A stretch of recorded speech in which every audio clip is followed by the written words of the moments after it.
မင်္ဂလာပါ The Light Channel နဲ့ပြန်လည်ကြိုဆိုပါရစေကျွန်တော်ကတော့အောင်ကိုမြင့်ပါခုတစ်ခါတင်ဆက်ပေးမယ့်အကြောင်းအရာလေးကတော့မီနီဝါတာပန့်လို့ခေါ်တဲ့ကျွန်တော်တို့ရေစုပ်မော်တာအသေးလေးပဲဖြစ်ပါတယ်မိတ်ဆွေများတောင်းဆိုထားတဲ့အတိုင်းလွယ်တယ်တကယ်လဲထိရောက်အသုံးဝင်တဲ့ပစ္စည်းလေးဖြစ်ပါတယ်ဗျ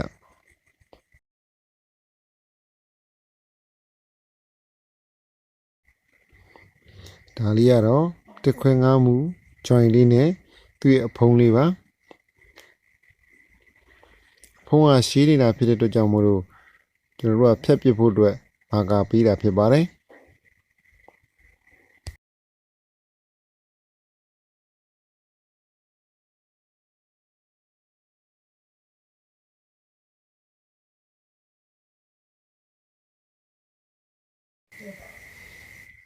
လွှတ်နဲ့ဖြတ်ထားတဲ့အစင်းချောင်းတွေကိုချောသွားအောင်လို့ကျွန်တော်ကော်ပါကလေးနဲ့စားပေးပါတယ်။ဒါမှနှစ်ခုဆက်တဲ့အခါမှာအဆင်ပြေဖြစ်မှာမို့လို့ပါ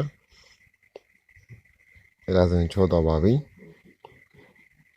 ပြီးတော့မော်တာတက်ပါမယ်။မော်တာတက်ဖို့အတွက်ကျွန်တော်တို့မော်တာပေါက်ကလေးရဲ့ဒီဝင်ရိုးပေါက်ကလေးရဲ့ဘေးကနက်တက်ဖို့အတွက်ပေါက်ကလေးတွေကိုမာကာပေးထားပါတယ်။ဒီလေကူပဲကကြီးချုံနဲ့ထောက်ပြီးတော့မှဖောက်လို့ရပါတယ်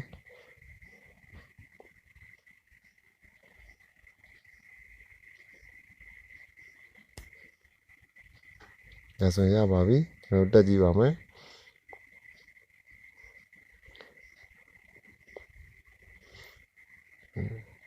ပြီးတော့ကျွန်တော်တို့အထဲမှာဝါတာပန့်ဖြစ်တဲ့အတွက်ကြောင့်မို့လို့မော်တာကိုရေမထိအောင်ရေလိုအောင်လို့ကျွန်တော်တို့ဝါရှာခံပါမယ်ဝါရှာကတော့ကျွန်တော်တို့စိုက်ကယ်ကျွတ်စကိုကိုက်ထားတာဖြစ်ပါတယ်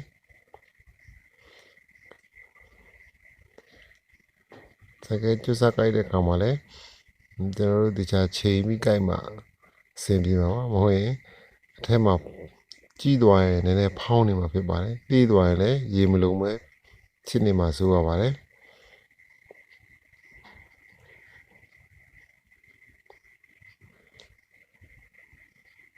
ဒါဆိုရင်နေတော့ပါပဲ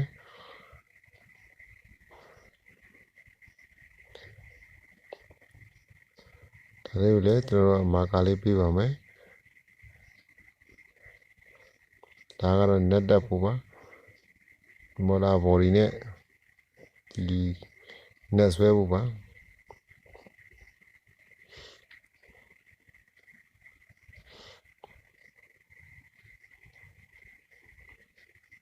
ကျူစာကလည်းကျွန်တော်တို့ကြောက်လဲနဲ့လွယ်ကူ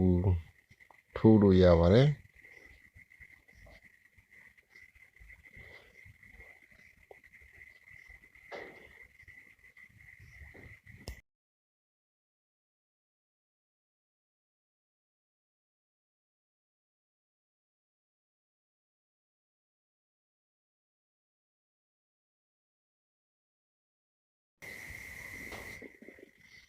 ဒါဆိုရင်တော့ကျွန်တော်အဆင်ပြေတော့ပါပြီ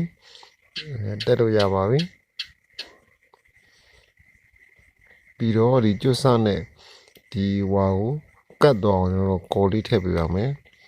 ကျွန်တော်တို့502ကော်နဲ့ထည့်တာပါမဟုတ်ရင်ကျွန်တော်တို့မော်တာလေတဲ့ခါမှာဒီကောင်ကြီးပွားပြီးတော့မှအပေါ်တက်လာမှာဆိုလို့ဖြစ်ပါတယ်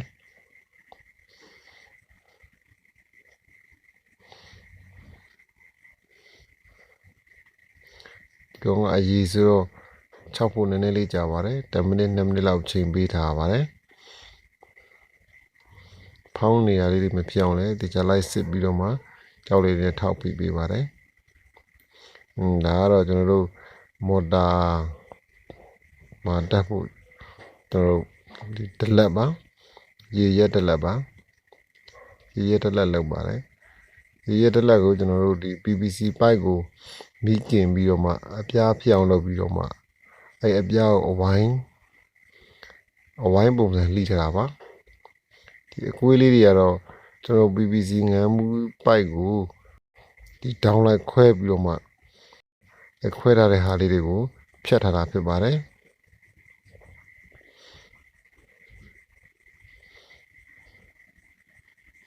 ကျွန်တော်ရေရက်တဲ့ခါမှာလဲဆိုလက်ရရက်တာဖြစ်တဲ့အတွက်လက်ရရက်လဲဖို့အတွက်ကျွန်တော်ဒလက်ကိုတက်ရပါတယ် တလက်မတော့ရင်ရေထွက်ဖို့မလွယ်ပါဘူးအဲ့တော့လက်ရရစ်လဲပြီးတော့မှရေကိုခတ်ပေးစေတဲ့ဟာမျိုးဖြစ်အောင်လုပ်ရပါတယ်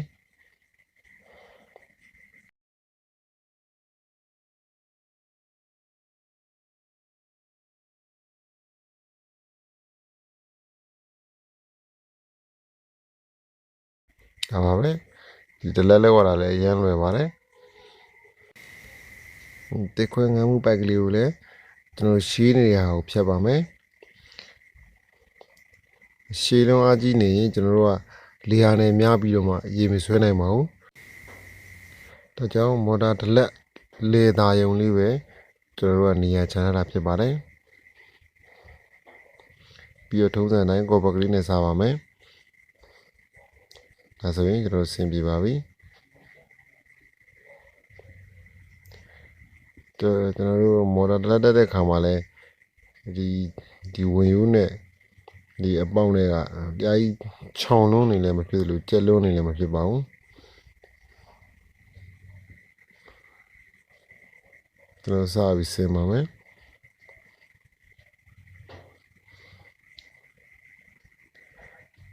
ကျွန်တော်ဘော်ဒီနဲ့ဆွဲတဲ့ဒီနက်ပေါက်ကလေးနဲ့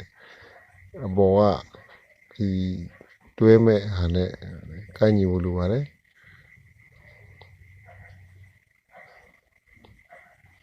ဒါမှလိုလိုကူကျွန်တော်တို့ကနက်ဆွဲလို့ဖြစ်မှာဖြစ်ပါတယ်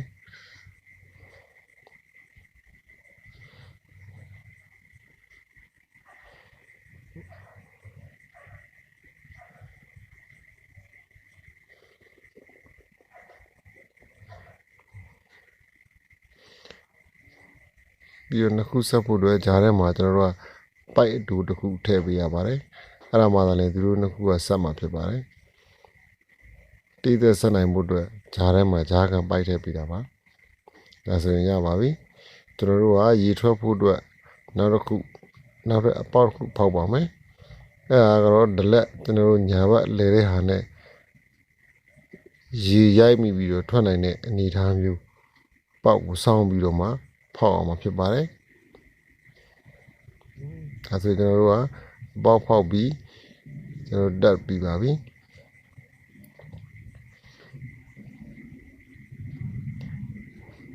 ဒါတော့ပိုက်တူးနေလို့ထပ်ပြီးဆက်တဲ့သဘောပါပြီးတော့လည်းပိုက်ကိုကျွန်တော်တို့ကတခြားပိုက်အကြီးနဲ့တွဲတဲ့ခါမှာလည်းအဆင်ပြေအောင်လို့ပါ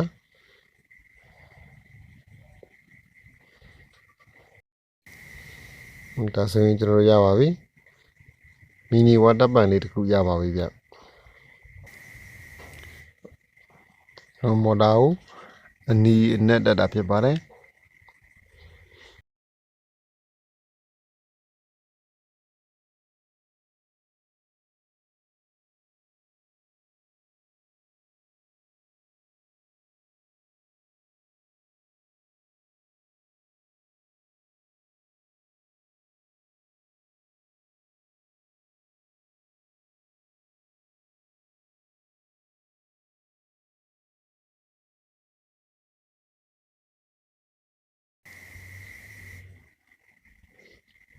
ကျွန်တော်တို့စမ်းကြည့်အောင်ပါဒီမီနီဝါတာပန်လေးရဲ့လုံးမလုံးစမ်းကြည့်အောင်ပါဒါဆိုရင်ဒီထဲမှာဝါတာပန်လေးထည့်လိုက်ပါတယ်ဝါတာအထဲမှာလဲနေပြီးတော့မှဒလက်နဲ့ယူပုတ်ထုံနေပါတယ်ဒါဆိုရင်ယူကျွန်တော်ရက်ထုတ်လိုက်တဲ့ဟာတော်တော်ပြင်းပါတယ်ဗျဟုတ်ကဲ့ပါဒီဗီဒီယိုလေးကိုကြည့်ပြီးတော့မိတ်ဆွေများကျေးနပ်နှစ်သက်ကြလိုက်မယ်လို့ထင်ပါတယ်ကြည့်ကျေးနပ်ခဲ့တဲ့ဆိုရင်တော့ like ကလေးပေးခဲ့ပါဦးမြတ်စမပြေဘူးဆိုရင်တော့ like ကလေးပေးခဲ့ဖို့မမေ့ပါနဲ့နော်အားလုံးအထူးပဲကျေးဇူးတင်ပါတယ်ဗျာ